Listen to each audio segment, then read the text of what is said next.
देश के अंदर प्रताड़ित है, जो धर्म के आधार के ऊपर प्रताड़ित हुए हैं, जिन्होंने धर्म नहीं बदला है, उनको नागरिकता देने का कानून था वो, और ये कह रहे कहा उनकी नागरिकता चली जाएगी।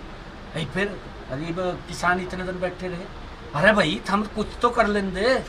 इतने लंबे समय 55 साल तक कांग्रेस देश के ऊपर सत्ता में रही, कितना पैसा उन्होंने एमएसपी का बढ़ाया यही बता दें। राहुल गांधी स्टेटमेंट दें, देश के किसानों को देनी चाहिए राहुल गांधी को कि भाई मेरे दादा भी रहे, मेरी दादी भी रही है, मेरे पिताजी भी मुख्य प्रधानमंत्री रहे, कितने लंबे समय रहे हैं। ये तो तीसरी पीढ़ी की तो स्टेटमेंट बनती है, राहुल गांधी की स्टेटमेंट बनती है, देनी चाहिए उसने स्टेटमेंट, देश के किसानों को देनी चाहिए कि हमारे परिवार ने इतना भला किसानों का किया है। परंतु किया हो तो देना स्टेटमेंट। भड़काने में लगे हुए हैं, लोगों को भड़का करके उनका शोषण करते हैं, सड़कों पर बैठाने का काम करते हैं। उनके सुधार के लिए काम नहीं कांग्रेस ने किया। सर इसी से जुड़ा सवाल है, क्या कानून व्यवस्था बनाए रखने के निर्देश आपने जारी किए? क्योंकि कई जगह प्रोटेस्ट की संभावना है, हरियाणा में लॉ एंड ऑर्डर बना रहे, इसके लिए नहीं। देखिए, इसके लिए हम पूरी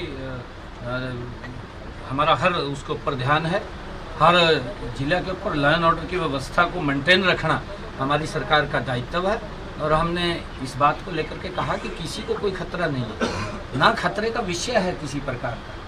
परंतु कांग्रेस ने देश के अंदर किस प्रकार के सिस्टम को खराब किया है, अब सिस्टम पिछले 10 वर्षों के अंदर मोदी जी के नेतृत्व में वो मजबूत और सुदृढ़ हुआ है, इनके समय के अंदर खराब हुआ है।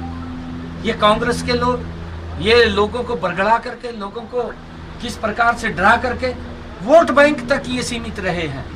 एक कहावत है कि कुएं के अंदर जो मेंढक होता है वो कुएं के ही चक्कर काटता है, यही हालात कांग्रेस की थी।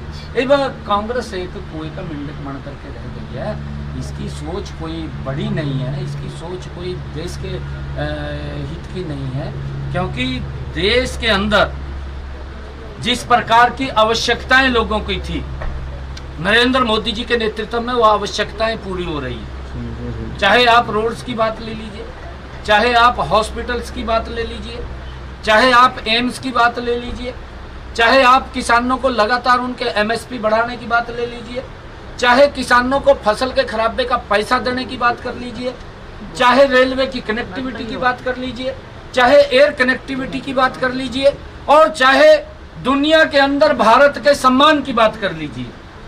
भारत ने पिछले 10 वर्षों में एक गौरव हासिल किया है।